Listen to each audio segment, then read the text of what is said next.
Hello guys, അങ്ങനെ weekly ടാസ്കിൻ്റെ രണ്ടാമത്തെ സ്റ്റേജും കഴിഞ്ഞിരിക്കുകയാണ്. ആദ്യത്തെ സ്റ്റേജ് കൊളായതെല്ലാം നമ്മൾ കണ്ടതാണ്. കൊളായി എന്ന് പറഞ്ഞു കഴിഞ്ഞാൽ രണ്ട് ക്വാളിറ്റി ഇൻസ്പെക്ടർമാരുണ്ടായിരുന്നു. ഇൻസ്പെക്ടർമാർ ഒന്നും അപ്രൂവൽ ചെയ്തില്ല. ബോട്ടിൽസ് ഒന്നും, ഓറഞ്ച് ജ്യൂസും ലെമൺ ജ്യൂസും അപ്രൂവൽ ചെയ്യാഞ്ഞതുകൊണ്ട് ലാസ്റ്റ് ഒരുപാട് സമയം കെഞ്ചി നോക്കി അനീഷ്. പക്ഷേ അനീഷ് എന്നിട്ടും അവർ സമ്മതിക്കാഞ്ഞും ബാക്കിയുള്ളവരും ഒക്കെ കാരണം അവരൊന്നും അപ്രൂവൽ ചെയ്യാൻ സമ്മതിക്കാതെ മറ്റു കൂട്ടരും, കാരണം ഓറഞ്ച് ജ്യൂസിൻ്റെ ആൾക്കാരും. അങ്ങനെ ലാസ്റ്റ് ദേഷ്യം വന്നിട്ട് അനീഷ് അതെല്ലാം കൂടി വലിച്ചെറിയുന്ന ഒരു സിനാരിയാണ് നമ്മൾ കണ്ടത്. അപ്പോൾ സത്യം പറഞ്ഞു കഴിഞ്ഞാൽ ഈ ഒരു ടാസ്ക് ഉണ്ടല്ലോ, ഈ ഒരു ടാസ്ക് ഏതൊരു ടാസ്ക് കൊടുത്താലും ഇവർക്കത് എങ്ങനെ കളിക്കണം, ഈ ടാസ്കുകളിൽ തന്നെ ഒരു ഗെയിമുണ്ട്. ആ ഗെയിം വെച്ചിട്ട് കളിക്കണം. ഇവർ എന്തായാലും ഗ്രൂപ്പുകളുണ്ടല്ലോ, 2-3 പേര് ചേർന്നിരുന്നിട്ട് ആർക്ക് കോയിൻസിന് ഈ കോയിൻസ് നഷ്ടപ്പെടുത്തുന്നത് എന്തിനാണ് മനസ്സിലാവുന്നില്ല. കാരണം കോയിൻസ് എന്ന് പറയുന്നത് ഒരു ചിലപ്പം ഇവർക്ക് ഒരാൾക്ക് കൊടുക്കുന്നതിനോട് താല്പര്യമില്ല, അല്ലെ അവർ നോമിനേഷൻ ഫ്രീ ആവും എന്നൊക്കെ വിചാരിച്ചിട്ടായിരിക്കാം മേ ബി. പക്ഷേ എന്നാലും അനീഷ് വളരെ മാക്സിമം വൃത്തിയായിട്ട് ചെയ്തില്ല നമുക്ക് പറയാൻ പറ്റത്തില്ല. മാക്സിമം അയാൾ ചെക്ക് ചെയ്തിട്ടാണ് ബോട്ടിൽസ് എടുത്തത് തന്നെ. എന്നിട്ട് അതിനുശേഷം അയാൾ വളരെ വൃത്തിയായിട്ടാണ് അനീഷേട്ടൻ അതെല്ലാം നിറച്ചത്. അപ്പോൾ അതുകൊണ്ട് തന്നെ അനീഷിനെ കൊടുക്കാമായിരുന്നു എന്ന് എനിക്ക് ഫീൽ ചെയ്തു. പക്ഷേ ഇപ്പുറത്തെ എഫേർട്ട് നെവിൻ്റെ ഭാഗത്തുനിന്ന് ഒരു എഫേർട്ടും കണ്ടില്ല. അതുപോലെ തന്നെ നെവിൻ ഒന്ന് സംസാരിക്കുകയോ ഇതിനെക്കുറിച്ചൊന്ന് പറയുകയോ തൻ്റെ സ്വന്തം കമ്പനി എങ്ങനെയാണ് മുന്നോട്ട് കൊണ്ടുപോകുന്നത്, നമ്മൾ അതൊന്നും ഒരക്ഷരവും മിണ്ടാതെ വന്ന് അവർ കൊടുത്ത ബോട്ടിലിനകത്ത്, അവരെ കയ്യിൽ നിന്ന് വാങ്ങിച്ച ബോട്ടിലിനകത്ത് കുറച്ച് ഓറഞ്ച് ജ്യൂസ് നിറച്ചു കൊണ്ടു വന്നു എന്നുള്ളതല്ലാതെ നെവിൻ്റെ ഭാഗത്ത് വലിയ കാര്യമായ കോൺട്രിബ്യൂഷൻസ് ഒന്നും വന്നില്ല. ഫസ്റ്റ് ഗെയിം കണ്ടപ്പോഴും എനിക്ക് അങ്ങനെ തോന്നി. അതേപോലെ തന്നെ ഈ ക്ലീൻ ചെയ്യുന്നത് തന്നെ വൃത്തിയില്ലാത്ത ടവൽ വെച്ചിട്ട്, അവർ കൊടുത്ത ടവൽ മാത്രമല്ല വൃത്തിയില്ലാത്ത ടവൽ വെച്ച് അതിനൊക്കെ ടൂത്ത് ബ്രഷ് വെച്ച് ഒക്കെയാണ് അവർ പലരും ഈ ബോട്ടിൽസ് വൃത്തിയാക്കിയത്. പിന്നെ ചില ആൾക്കാർ ഊതുന്നു, ചില ആൾക്കാർ കിടന്ന് ഓടുന്നു, ഇങ്ങനെയൊക്കെയാണ് ബോട്ടിൽസിൻ്റെ വെള്ളം കളയുന്നത്. അപ്പം അതും കാരണം ഓൾറെഡി വെള്ളം കളയാൻ വേണ്ടി ഒരു സാധനം കൊടുത്തിട്ടുണ്ട്, ഒരു വലിയ ടവൽ കൊടുത്തിട്ടുണ്ടായിരുന്നു. അത് വെച്ചിട്ടാണ് ഓൾറെഡി ഈ ബോട്ടിൽസ് ഡ്രൈ ആക്കേണ്ടത്. അപ്പം അതിനകത്തൊക്കെ കുറേ ഫാൾട്ട് വന്നതുകൊണ്ട് തന്നെ എന്തായാലും അനിമോളുടെ ഒരു ക്യാരക്ടർ പിടിച്ച് തന്നെ ചെയ്തു. കാരണം അനിമോൾ ആ ക്യാരക്ടറിൽ നിന്ന് അങ്ങോട്ടും ഇങ്ങോട്ടും മാറാൻ തയ്യാറായില്ല. ആദ്യത്തെ ഒരു ടാസ്കിൽ അനിമോൾ പറഞ്ഞു രണ്ടും റിജക്റ്റ് ചെയ്തു, ഒന്നിനും കൊടുക്കാൻ പറ്റത്തില്ല കാരണം കുപ്പികൾ ചളങ്ങിയിട്ടുണ്ടായിരുന്നു. അതുപോലെ തന്നെ പല കുപ്പികളുടെ അടപ്പ് നന്നായിട്ട് അടഞ്ഞിട്ടില്ലായിരുന്നു, അങ്ങനെയൊക്കെയുള്ള കാര്യങ്ങൾ പറഞ്ഞു. പക്ഷേ അനിമോൾക്ക് ചെയ്യാൻ പറ്റുന്ന ഒരു കാര്യം ഉണ്ടായിരുന്നു. അനിമോൾ ക്യാരക്ടർ നിൽക്കുന്നത് ഓക്കെ, പക്ഷേ അനിമോൾ ക്വാളിറ്റി ചെക്ക് ചെയ്യുന്നതിൻ്റെ കൂടെ ഇപ്പോൾ എനിക്ക് തോന്നുന്നത് ഇവർ കളിയാണ്. ആദിലയും നൂറയും അനിമോളും ചേർന്നുള്ളൊരു കളിയായിരിക്കും. ഇപ്പോൾ രാത്രിയിലുള്ള നമ്മൾ എപ്പിസോഡിൻ്റെ ലാസ്റ്റ് കണ്ടപ്പോൾ ഇപ്പോൾ മണി 11 മണി കഴിഞ്ഞിട്ടേ ഉള്ളൂ എപ്പിസോഡ്. നമ്മൾ ആ ഒരു ലൈവ് വരുന്നതേ ഉള്ളൂ. അവർ തമ്മിലൊരു ചർച്ചയുണ്ട് ഈ 3 പേരും കൂടി, കാരണം നൂറയും ആദിലയും അനിമോളും.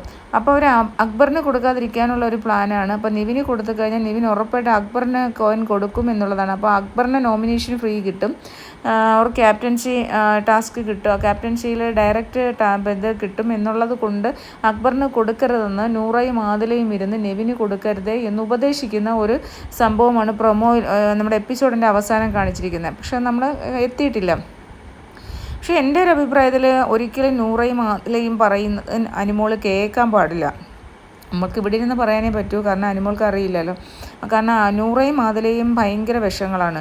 അവർ നമ്മൾ അനിമോളെ വെച്ചിട്ട് അവർ ഗെയിം കളിക്കാനാണ് നോക്കുന്നത്. കാരണം അവർക്കല്ലാണ്ടൊരു ഗെയിം ഇല്ല. നൂറയ്ക്കോ ആദിലയ്ക്കോ ഒരു പ്രത്യേകം ഒരു ഗെയിമില്ല. അവർ രണ്ടുപേരും കൂടി ഇരുന്ന് ആരെയെങ്കിലും ചാരിയാണ് കളിച്ചുകൊണ്ടിരിക്കുന്നത്. ആരെയെങ്കിലും ചാരുക, അല്ലെങ്കിൽ ഇങ്ങനെ ചൊറിയുക, ആവശ്യമില്ലാത്ത ചൊറിയുമ്പോൾ ഭ്രാന്ത് പിടിക്കുന്ന ചൊറിയുക, ഇതൊക്കെയുള്ളൂ ആദിലയുടെയും നൂറയുടെയും കളി. അല്ലാണ്ട് അവർക്കൊരു ഗെയിമോ അവർക്കൊരു ഗെയിം പ്ലാനോ അവർക്ക് എങ്ങനെ കളിക്കണമെന്ന് അവർക്ക് സ്വന്തമായിട്ടൊരു ഗെയിം ഉണ്ടാക്കി ഒന്നും അവർക്കറിയില്ല. അങ്ങനെയൊന്നും അവർ ചെയ്യുന്നതായിട്ട് നമുക്ക് കാണുന്നുമില്ല. അപ്പം ഈ നെവിനെ സംബന്ധിച്ചോളം നെവിൻ ഈ ഒരു ടാസ്ക് എങ്ങനെ എടുത്തു എന്ന് വെച്ചാൽ നെവിൻ കൂളായിട്ട് അതിനകത്ത് നെവിൻ പഴയ കണക്കുള്ള എൻ്റർടൈൻ ചെയ്യുന്നില്ല. ചുമ്മാ എപ്പോഴും കുടിക്കുക. ഈ ഒരു ടാസ്കിൻ്റെ ഇടയിൽ പോലും ഒരു ഓണറാണ്, ഓറഞ്ച് ജ്യൂസിൻ്റെ കമ്പനിയുടെ ഓണറാണ്, അപ്പോഴും ബോട്ടിലിനകത്ത് ജ്യൂസ് കുടിക്കുവാണ്. ബിഗ് ബോസ് അനൗൺസ് ചെയ്യുന്നുണ്ട് അങ്ങനെ ചെയ്യരുത്, ആരും ഇത് കുടിക്കരുത്, ഇത് ആര് കേൾക്കാനും. പല ആൾക്കാരും ഇതെല്ലാം അവർ എടുത്തിട്ട് പോകുന്നു. ടാസ്കിന് കൊടുത്ത അവിടുത്തെ പ്രോപ്പർട്ടീസിലിരിക്കുന്ന ഓറഞ്ച് ജ്യൂസ്, ലെമൺ ജ്യൂസൊക്കെ അവരെടുത്ത് കുടിക്കുന്നത്. ഇത് എന്തൊരു ബാലിഷ്യമായിട്ടുള്ള ഒരു ടാസ്ക്കാണ്. ഇവർ ബാലിഷ്യമായിട്ടുള്ളൊരു കണ്ടസ്റ്റൻ്റ് ആയിപ്പോയല്ലോ. അതിൽ നിന്ന് വ്യത്യസ്തനായിട്ട് ഒന്നോ രണ്ടോ ആൾക്കാർ വെച്ച് ബാക്കിയെല്ലാം ഒരുമാതിരി ബാലിഷ്യമായിട്ടാണ് ഈ ഗെയിമിനെ കാണുന്നത്. നമുക്കത് കണ്ടുകൊണ്ടിരിക്കുന്നവർക്ക്, നമ്മുടെ പ്രേക്ഷകർക്കൊരു രസം തോന്നണ്ടേ? നമുക്കൊരു പ്രേക്ഷകന് ഒരു എൻജോയ്മെൻറ്റാണ് ഒരു ടാസ്ക് എന്ന് പറയുന്നത്. അപ്പോൾ അതാണ് പ്രധാനം. അല്ലാണ്ട് വെറുതെ പിന്നെ ഇന്ന് കണ്ടൻറ്റ് കൊടുത്തെന്ന് വെച്ചാൽ കണ്ടൻറ്റൊക്കെ കൊടുത്തിട്ടുണ്ട്. ഇന്ന് അനുമോള് തന്നെയാണ് കണ്ടൻറ്റ് കൂടുതലും കൊടുത്തത്. കാരണം അനുമോള് അതെല്ലാം അവർ പറഞ്ഞ ജിഷിൻ പറയുന്ന കേട്ടുകൊണ്ട് അതെല്ലാം ക്വാളിറ്റിയൊക്കെ നോക്കി ഓക്കെ അപ്രൂവ് ചെയ്തിട്ടുണ്ടായിരുന്നെങ്കിൽ ഇത്രയും നേരം ഈ ഒരു ടാസ്ക് കണ്ടൻ്റ് ഒന്നും ഉണ്ടായില്ലാതെ ചുമ്മാ അതൊരു അവർ പറഞ്ഞു ഓറഞ്ച് ജ്യൂസ്, പിന്നെ ബിഗ് ബോസ് പറഞ്ഞു ഓറഞ്ച് ബോട്ടിലെടുത്ത് വൃത്തിയാക്കി ഓറഞ്ച് ജ്യൂസ് അരയ്ക്കാൻ പറഞ്ഞു. അത് കഴിഞ്ഞിട്ട് ലെമൺ ജ്യൂസ് അരയ്ക്കാൻ പറഞ്ഞു. ലെമൺ ജ്യൂസ് അരച്ച് ഓറഞ്ച് ജ്യൂസ് അരച്ച് അത് കൊടുത്ത് ക്വാളിറ്റി ചെക്ക് ചെയ്ത് അപ്രൂവ് ചെയ്ത് അത്രയേ ഉള്ളൂ കളി.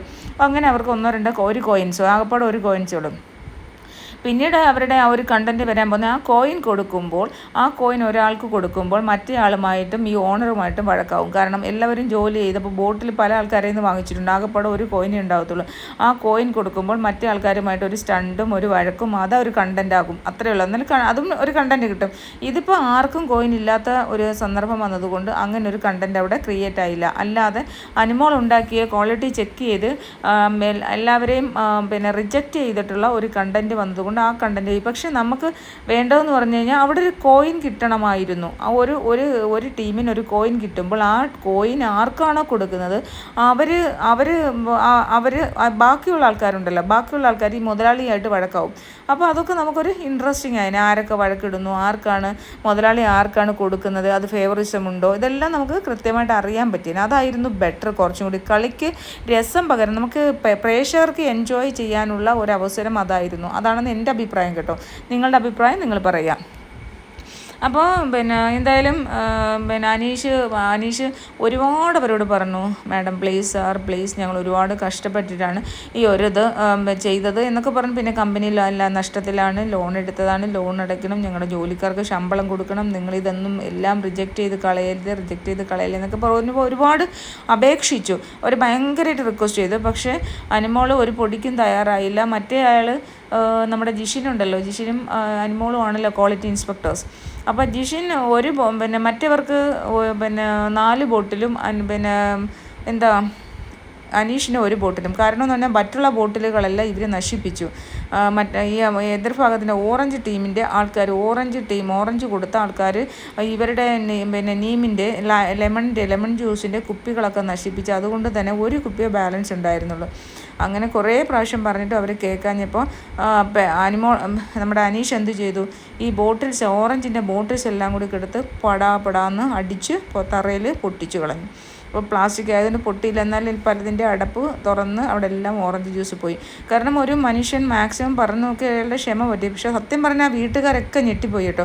ഒരിക്കലും അനീഷ് ഇങ്ങനെ ഒരു പ്രകോപനം ഇതുവരെ അനീഷ് ഇങ്ങനെ കിടന്ന് ഒച്ച വെച്ച് സംസാരിക്കുക, ഒച്ച വെക്കുമെന്ന് പറഞ്ഞാൽ ഒരു കാര്യം റിപ്പീറ്റ് ചെയ്ത് സംസാരിക്കുമെങ്കിലും അനീഷിൽ നിന്ന് ഇങ്ങനെയുള്ളൊരു പ്രകോപനപരമായി ഇത്രയും ഒരു ഭയങ്കരമായിട്ട് ഇല്ല ഒരു ഇത്രയും ഒരു പ്രകോപനപരമായിട്ടുള്ള ഒരു സമീപനം ആരും പ്രതീക്ഷിച്ചില്ല, ആരും ഇതുവരെ കണ്ടിട്ടുമില്ല. അതുകൊണ്ട് തന്നെ ഹൗസിലുള്ളവരെല്ലാം സത്യം പറഞ്ഞാൽ ഞെട്ടിപ്പോയി.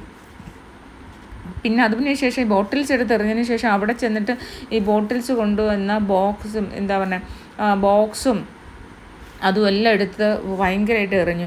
അപ്പോൾ ഉടനെ പ്രോപ്പർട്ടി നശിപ്പിക്കരുതെന്ന് പറഞ്ഞ് കുറേ ആൾക്കാരൊക്കെ വന്നു. എന്നാലും പല ആൾക്കാർക്കും അനീഷിൻ്റെ മുന്നിലേക്ക് വരാനൊരു ഭയം ഞാനവിടെ കണ്ടു. അനീഷ് ഇന്ന് അസാധ്യ ഗെയിം തന്നെയാണ് കളിച്ചത്. കാരണം എന്ന് പറഞ്ഞാൽ ഇതാണ് വേണ്ടത്. പക്ഷേ ഇത് ചെയ്യുന്നതിന് മുമ്പ് തന്നെ ഇത് കൊടുത്തായിരുന്നെങ്കിൽ ഈ ഒരു ഗെയിം വരത്തില്ലായിരുന്നു. അത് ശരിയാണ്. അപ്പോൾ ഇനി ക്യാഷുമായിട്ട് ബന്ധപ്പെട്ട് വന്നേനെ. പക്ഷേ അനീഷിൻ്റെ ഒരു ഗെയിം അവിടെ കാണാൻ പറ്റി. അനീഷ് എന്താണോ അല്ലെ, അനീഷിനും പ്രകോപിതനാവും. അനീഷ് നല്ല പ്രകോപിതനായിട്ട് പെരുമാറും. അല്ലാണ്ട് വർത്താനം പറയുക മാത്രമല്ല, ഒരു കാര്യം 4 പ്രാവശ്യം പറഞ്ഞ് തീർക്കുക മാത്രമല്ല എന്ന് മനസ്സിലായി. അതേപോലെ തന്നെ നൂറയും ആദിലയും അനീഷിനെ ഭയങ്കരമായിട്ട് ഇറിറ്റേറ്റ് ചെയ്തു. അപ്പോൾ തന്നെ നൂറയെ ചീപ്പ് ഗെയിം പിന്നെ എന്നൊക്കെ പറഞ്ഞിട്ട് ഭയങ്കരമായിട്ട് നൂറയുടെ ചെവിയുടെ അടുത്തോട്ട് പോയി എന്ന് പറയുന്നുണ്ടായിരുന്നു. അപ്പോൾ ആദില വന്ന് അനീഷിൻ്റെ മുഖം പിടിച്ച് തള്ളി മാറ്റുന്നുണ്ടായിരുന്നു, മുഖത്തിൽ തല്ലുന്ന പോലെ. പിന്നെ അനീഷ് അതൊക്കെ യഥാർത്ഥത്തിൽ പറഞ്ഞാൽ കൈ കൊണ്ടൊന്നും ചെയ്യുന്നതൊക്കെ അപ്പോൾ തന്നെ ഫിസിക്കൽ അസാൾട്ടാണ്. അതൊന്നും അംഗീകരിച്ചു കൊടുക്കേണ്ട കാര്യമില്ല. പക്ഷേ അതൊക്കെ അനീഷിന് കണ്ണടയ്ക്കും കേട്ടോ. അങ്ങനെ ഭയങ്കര ചീപ്പ് ഗെയിമാണ്. അവരെന്ന് പറഞ്ഞാൽ ഭയങ്കര ചൊറിയാണ്, വട്ടച്ചൊറി പിള്ളേർ. അപ്പോൾ അതിങ്ങനെ പറയുന്നുണ്ടായിരുന്നു. എന്തായാലും ബോട്ടിൽസ് ഒന്നും അംഗീകരിക്കാത്തതുകൊണ്ട് പിന്നെ സെക്കൻഡ് സ്റ്റേജ് വന്നപ്പോഴത്തേക്കും അതും പിന്നെ രണ്ടുപേരും തമ്മിൽ യഥാർത്ഥത്തിൽ പറഞ്ഞാൽ ക്വാളിറ്റി ഇൻസ്പെക്ടേഴ്സ് തമ്മിലൊരു പൊരുത്തമില്ലായ്മ ഉണ്ടായിരുന്നു. അവർ തമ്മിലൊരു ഗെയിം ഉണ്ടാവണമായിരുന്നു, അവർ തമ്മിലൊരു യോജിപ്പുണ്ടായിരുന്നു. ഇതൊന്നുമില്ലാതെ അവർ തമ്മിലൊരു യോജിപ്പുമില്ല. അവർ തമ്മിൽ ഒരാൾ ഒരു അഭിപ്രായം പറയും, വേറൊരാൾ വേറെ അഭിപ്രായം പറയും. എന്തായാലും വീണ്ടും അനീഷ് അവിടെ കിടന്ന് പിന്നെ ഭയങ്കരമായിട്ട് റിക്വസ്റ്റ് ചെയ്യുന്നുണ്ടായിരുന്നു. അനുമോള് ഒരു ബോട്ടിൽ നാരങ്ങയുടെ ലെമണിൻ്റെ ഒരു ബോട്ടിൽ മാത്രം അപ്രൂവ് ചെയ്ത് ബാക്കിയുള്ളതെല്ലാം ചളുങ്ങിപ്പോയി, അപ്രൂവ് ചെയ്യാൻ പറ്റത്തില്ലെന്ന് പറഞ്ഞു. അങ്ങനെ അത് സമ്മതിച്ചു കൊടുക്കത്തില്ലെന്നും പറഞ്ഞ് ജിഷിനെ സമ്മതിക്കത്തില്ലെന്ന് പറഞ്ഞ് അനുമോള്, മറ്റുള്ളവരെല്ലാം അത് സമ്മതിക്കത്തില്ലെന്നും പറഞ്ഞു. എന്തായാലും ഒരു ബോട്ടിൽ, കാരണം നന്നായിട്ടാണ് എന്താ പറയുക, അനീഷ് വളരെ നന്നായിട്ടാണ് ആ ലെമൺ ജ്യൂസ് ഉണ്ടാക്കിയത്. അപ്പോൾ എന്തോ ചെളുങ്ങിയതാണ്, കുപ്പിയൊന്ന് ചെളുങ്ങിപ്പോയെന്നും പറഞ്ഞിട്ടാണ്. അങ്ങനെ അനീഷ് ഭയങ്കരമായിട്ട് കാല് പിടിക്കുന്നുണ്ടായിരുന്നു. പിന്നെ പ്ലീസ് മാം എന്ന് പറഞ്ഞു പുറകെ നടക്കുന്നുണ്ടായിരുന്നു, ഓടുന്നുണ്ടായിരുന്നു. അനുമോള് പോകുന്നിടത്തെല്ലാം പുറകെ നടക്കുന്നുണ്ടായിരുന്നു. പക്ഷെ അനുമോൾ അതിന് ഒരു കോയിൻ കൊടുക്കാമായിരുന്നു, പക്ഷേ ജിഷിൻ അത് കൊടുക്കാൻ തയ്യാറായതാണ്. പക്ഷേ ബിഗ് ബോസ് ലാസ്റ്റ് ഇവർ രണ്ടുപേരുള്ള തർക്കം കാരണം ബിഗ് ബോസ് തന്നെ അതും റദ്ദാക്കി. അപ്പോൾ ആ ഒരു ഇതിലും ആർക്കും കോയിൻ ഇല്ലാത്തൊരവസ്ഥ വന്നു.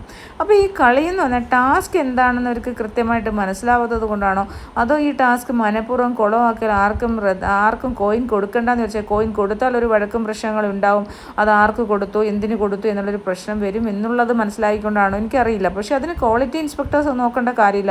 കാരണം കോയിൻസ് എന്ന് പറയുന്നത് മുതലാളിമാരാണ് തൊഴിലാളികൾക്ക് അവരുടെ ബോട്ടിൽ ഏജൻറ്റന്മാർക്ക് കൊടുക്കുന്നത്, അല്ലാതെ ക്വാളിറ്റി ഇൻസ്പെക്ടേഴ്സ് അല്ല കോയിൻ കൊടുക്കുന്നത്.